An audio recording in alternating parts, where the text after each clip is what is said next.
I welcome you all to my lecture number 9.1 on signals and systems for electronics and communication engineering students and for electronics and computer engineering students.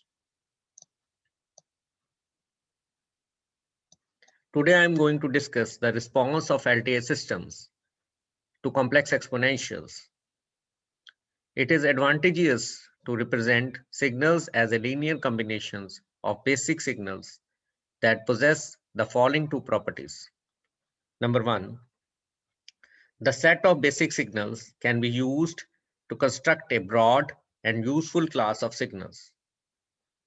Number two, the response of an LTI system to each signal should be simple enough in structure to provide us with a convenient representation for the response of the system to any signal constructed as a linear combination of the basic signals.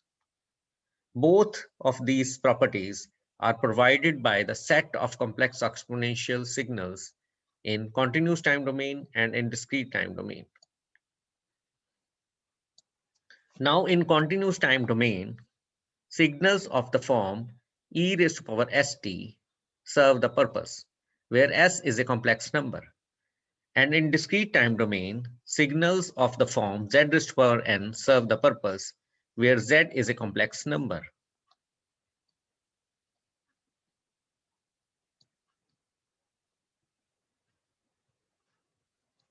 Now, the importance of complex exponentials in the study of LTI systems stems from the fact that the response of an LTI system to a complex exponential input is the same complex exponential with only a change in amplitude. I repeat, the importance of complex exponentials in the study of LTI systems stems from the fact that the response of an LTI system to a complex exponential input is the same complex exponential with only a change in amplitude. Therefore, in continuous time domain, if e raised to power st is the input signal to an LTI system, then the output is hs e raised to power st. And in discrete domain, and in discrete time domain, if z raised to power n is input to an LTI system, then the output of this system is hz z raised to power n, where the complex amplitude factor hs and hz will be a function of variables s or z.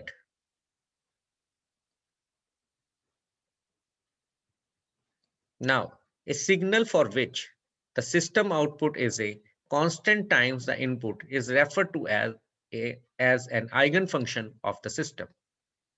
And the amplitude factor is referred to as the system eigenvalue. Now look at this. Here, Hs is system eigenvalue and e raised to power st is eigenfunction of the system. Here, Hz is the eigenvalue and z raised to power n is the eigenfunction of the system.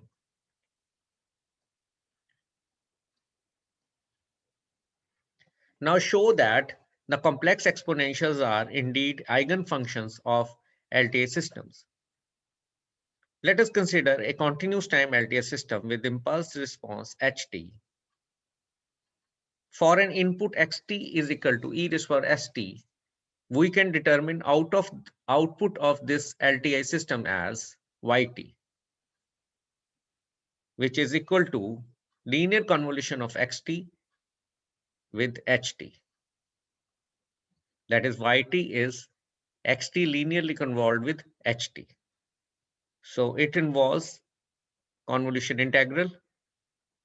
So output of LTI system yt is equal to integration from minus infinity to infinity h tau into x bracket t minus tau d tau. Mark it as equation B1. Now yt is equal to integration from minus infinity to infinity h tau e raised to power s bracket t minus tau d tau. Now what I have done, I have substituted xt is equal to e raised to power st in equation B1 because input is xt is equal to e raised to power st. Now I can rewrite this equation for yt as yt is equal to e raised to power st integration from minus infinity to infinity h tau e raised to power minus tau s d tau. Now this underlined integration term is hs. So yt is equal to e raised to power st into hs. Mark it as equation B2.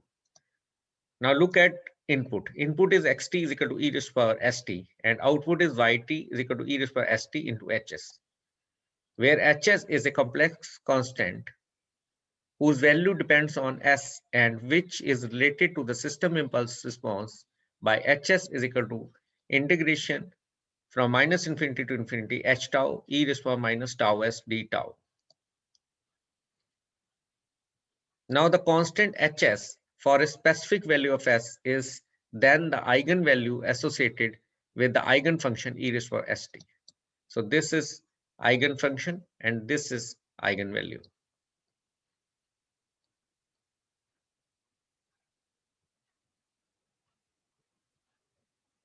Let us consider a discrete time LTI system with impulse response Hn. For an input xn is equal to z raised to power n, we can determine output of the LTI system as yn, where yn is equal to hn linearly convolved with xn. So it involves the convolution sum.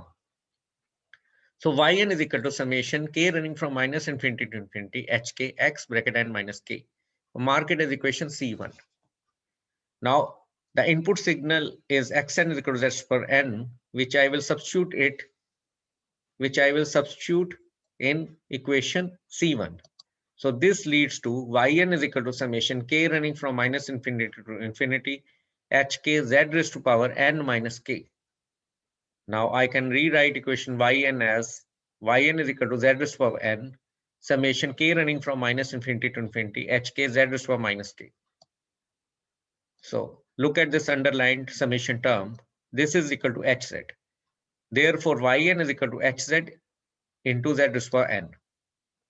Now look at this. Input is xn is equal to z raised to power n, and corresponding output of LTI system is yn is equal to hz z raised to power n, where hz is a complex constant whose value depends on z and which is related to the system impulse response by hz is equal to summation k running from minus infinity to infinity hk z raised to power minus k.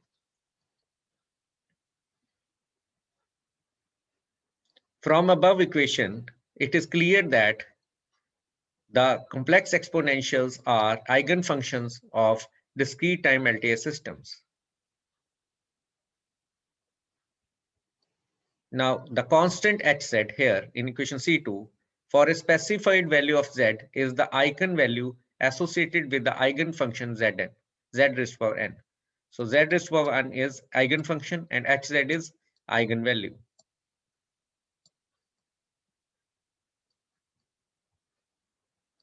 Now, coming to this point, if the input to a continuous time LTI system is represented as a linear combination of complex exponential, that is, if input to LTI system is xt is equal to summation ak e raised to power skt, mark it as equation D1, then the output of LTI system will be yt is equal to summation ak capital H bracket sk e raised to power skt. Mark it as equation D2 as shown on the screen. So equation D2 is based on, let me show you, this equation B2, that is yt is equal to e raised to power st hs.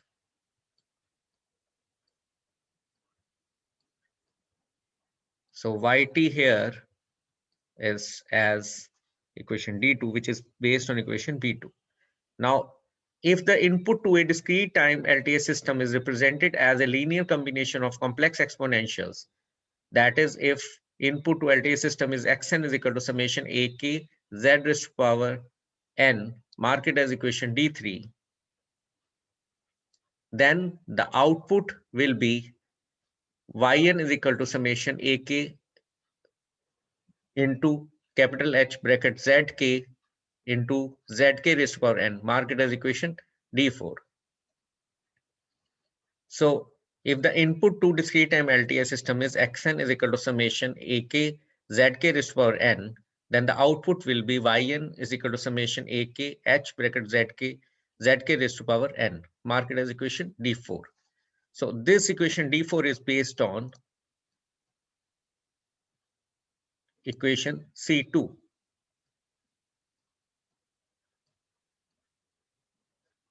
Now we conclude that if the input to an LTI system is represented as a linear combination of complex exponentials, then the output can also be represented as a linear combination of the same exponential signals.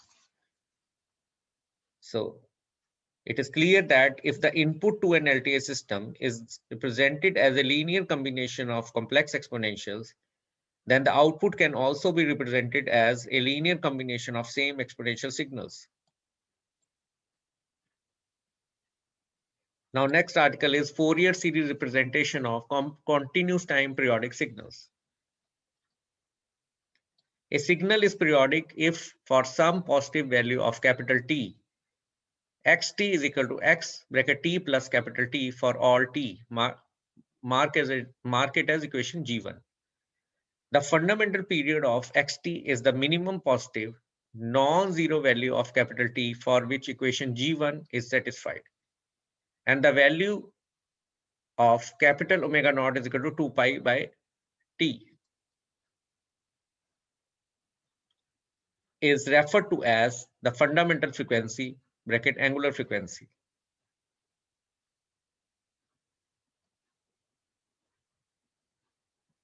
Now, two basic periodic signals with fundamental angular frequency capital omega naught and fundamental period capital T are sinusoidal signal, that is cos bracket capital omega naught T, and other is complex exponential, that is e raised to power j capital omega naught T. Now, based on these two basic periodic signals, we will move further. Now, a set of harmonically related complex exponentials can be defined as phi kt is equal to e raised to power j k capital omega naught T, and that is equal to e raised to power j k bracket 2 pi by capital T into small t, where k is equal to 0, plus minus 1, plus minus 2, and so on.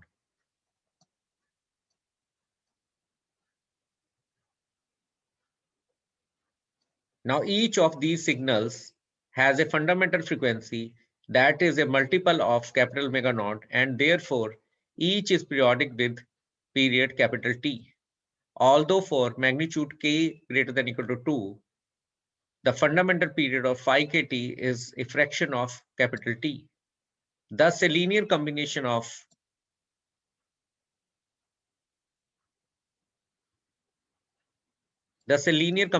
harmonically related complex exponential of the form xt is equal to summation k running from minus infinity to infinity ak e raised to power j k capital omega naught T is also periodic with period capital T. Now, xt is also equal to summation k running from minus infinity to infinity ak e raised to power j k bracket 2 pi by capital T into small t.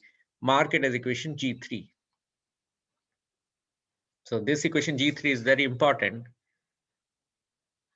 because a linear combination of harmonically related complex exponential of the form xt is equal to summation k running from minus infinity to infinity ak e raised to power j k capital omega naught T is also periodic with period capital T. In equation G3, the term for k is equal to 0, if here k is equal to 0, the term for k is equal to 0 is a constant. In equation G3, the terms for k is equal to plus 1 and k is equal to minus 1 both have fundamental frequency equal to capital omega naught and are collectively referred to as the fundamental components or the first harmonic components. The terms for k is equal to plus 2 and k is equal to minus 2 are periodic with half the period in equation G3 and are referred to as the second harmonic components. So equation G3 is going to play the major role in further analysis.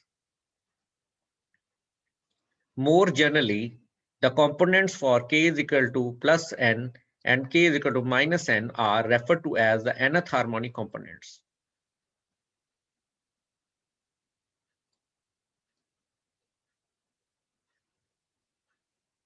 The representation of a periodic signal in the form of equation G3 is referred to as the Fourier series representation.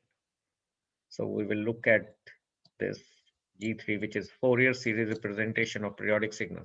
So this equation is Fourier series representation of periodic signal xt. This is very important.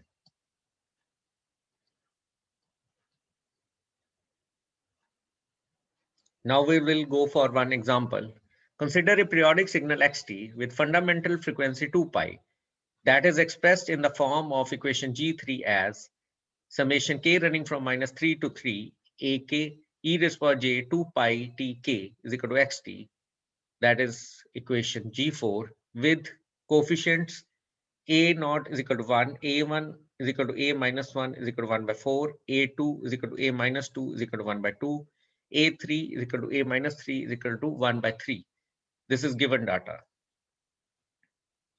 Now rewriting equation G4 and collecting each of the harmonic components, we have the same fundamental, which have the same fundamental frequency, we obtain xt as in equation G5. So based on equation G4, I am having these components, coefficient values, a naught is equal to 1, a1 is equal to a minus 1 is equal to 1 by 4, a2 is equal to a minus 2 is equal to 1 by 2, a3 is equal to a minus 3 to 1 by 3. I am substituting these in this equation G4 and collecting each of the harmonic components which have the same fundamental frequency. Now xt is equal to 1 plus 1 by 4 bracket e raised power j 2 pi t plus e raised power minus j 2 pi t plus 1 by 2 bracket e raised power j 4 pi t plus e raised power minus j 4 pi t plus 1 by 3 bracket e raised power j 6 pi t plus e raised power minus j 6 pi t. Mark it as equation G5. Now using Euler's relation, we can write xt in the form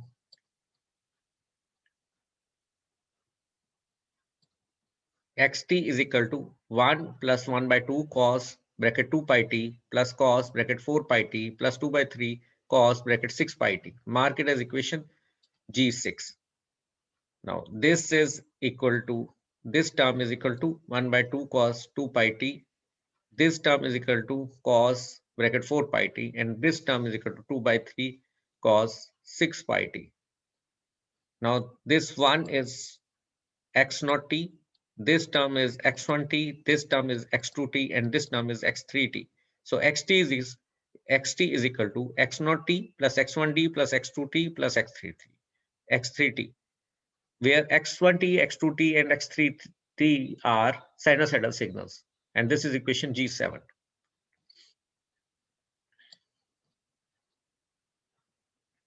Specifically, suppose that xt is real and can be represented in the form of equation G3. That is Fourier series representation, which we have discussed above. Now xt is equal to x conjugate t if we are considering, if we are assuming xt is real. It follows that now in equation G3, I will take conjugate on both sides, and that will lead to x conjugate t is equal to summation k running from minus infinity to infinity a k conjugate e raised to power minus j k capital omega naught t. Mark it as equation H1. Replacing k by minus k in the summation results in the summation, and it can be shown that xt is equal to summation k running from minus infinity to infinity a minus k conjugate into e raised power j k capital omega naught t, marked as H2. So xt is equal to summation k running from minus infinity to infinity e minus k conjugate e raised power j k capital omega naught t. It is clear from equations G3 and H2, this and G3, that AK is equal to A minus K conjugate, or I can write that A conjugate K is equal to A minus K. As shown on the screen, this is H3, subject to the condition that xt is equal to x conjugate t, which is possible when xt is real.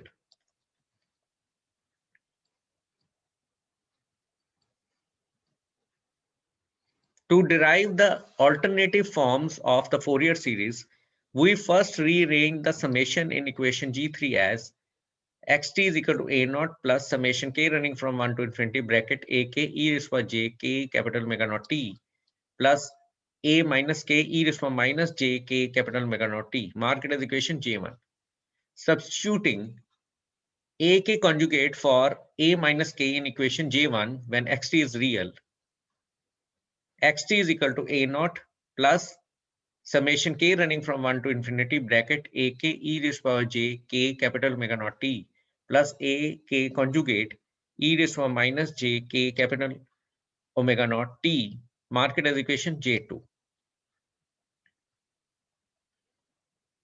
Now, if we consider this term as a bar and this term as a bar conjugate, then I can rewrite xt as xt is equal to a naught plus summation k running from 1 to infinity to real part of bracket ak e raised power j k capital omega naught t. Mark it as J3.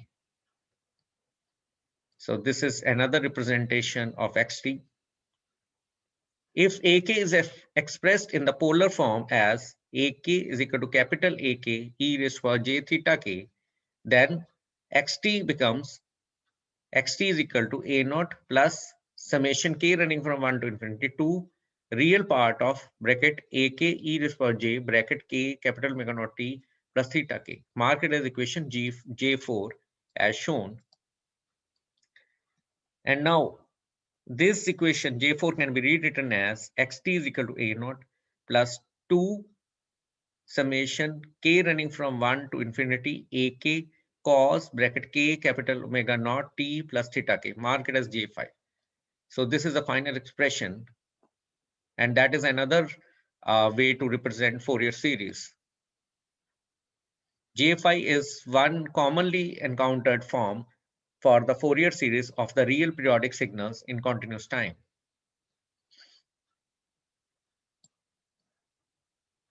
Now another form is obtained by writing AK in rectangular form as AK is equal to BK plus iota CK. Mark it as equation K1, where BK and CK are both real. With this expression for AK, equation J3 takes the form. Let us see J3, this. Now AK is, in J3, AK is BK plus iota CK. So that leads to xt, another expression for Fourier series representation, that is xt, which is periodic signal, real periodic signal, that is xt is equal to a naught plus 2 summation k running from 1 to infinity bracket bk cos bracket k omega naught t minus ck sine bracket k omega naught t. So mark it as equation K2. Mark it as equation K2. So this is, if xt is a periodic signal, so we can express real-time periodic signal in the form of equation K2, in the form of equation J5, and in the form of equation G3. So this is how we derive alternative forms for Fourier series.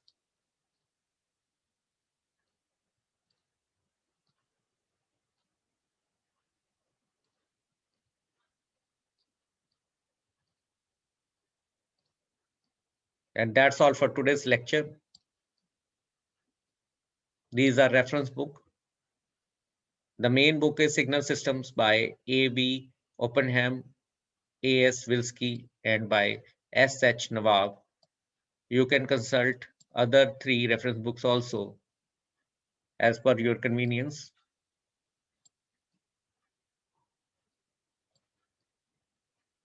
So thanks for attending this session on signals and systems. See you in next lecture. Have a nice day.